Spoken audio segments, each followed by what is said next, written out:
আপনিও কি আপনার প্রোফাইলটাকে এভাবে লক করতে চাচ্ছেন ফেসবুকের সিকিউরিটির জন্য? হ্যাঁ, আপনিও পারবেন। তাহলে ভিডিওটা অবশ্যই আপনারই জন্যে। প্রথমে এই কাজটা করতে হলে আপনাকে ফেসবুকে এসে প্রোফাইলে এখানে একটি ক্লিক করে দিতে হবে। এখানে ক্লিক করে দেওয়ার পর এখানে ডান সাইডে যে 3 ডট আছে, জাস্ট এখানে একটু মার্কার অপশানটুকু ফলো করুন। এখানে একটা ক্লিক করে দেবেন। এখানে ক্লিক করে দেওয়ার সাথে সাথে আপনার সামনে একটি এরকম পেজ ওপেন হবে। এখান থেকে দেখতে পাচ্ছেন মার্কার অপশানে লেখা আছে লক প্রোফাইল। তো জাস্ট এখানে একটা ক্লিক করে দেন।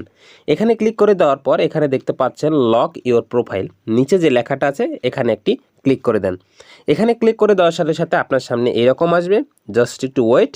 এখানে বলবে যে লক হয়ে গেছে, জাস্ট এখানে একটা ওকে বাটনে ক্লিক করে দেন।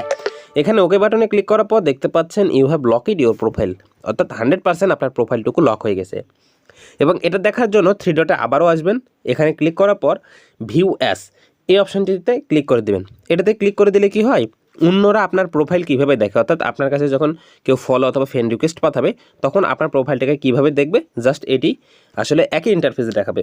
তো এটাকে আবার আনলক করবেন কীভাবে, আবার 3 ডটে আসবেন। এখন দেখতে পাচ্ছেন আনলক প্রোফাইল, যেখানে লক ছিল সেখানে আনলক, জাস্ট এখানে ট্যাপ করে দেন। এখানে দেওয়ার পর এখানে দেখতে পাচ্ছেন আনলক লেখা আছে, তো জাস্ট এখানে একটি ক্লিক করে দেন।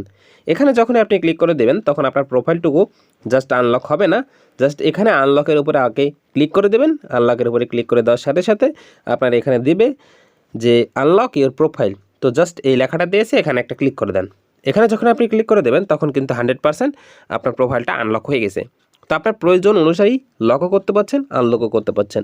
তো আপনি কখন করবেন, তো আপনার প্রয়োজন অনুযায়ী করে নেবেন। আবারও আনলক করতে চাইলে এভাবেই করে নেবেন। তো ছোট্ট একটা ভিডিও যদি আপনার উপকার আসে অবশ্যই চ্যানেলটা সাবস্ক্রাইব করে দেবেন, আর ভিডিওটা ভালো লাগলে অবশ্যই একটা লাইক করে দেবেন। তো ভিডিওটা এতক্ষণ দেখার জন্য আপনাদের সবাইকে অসংখ্য ধন্যবাদ।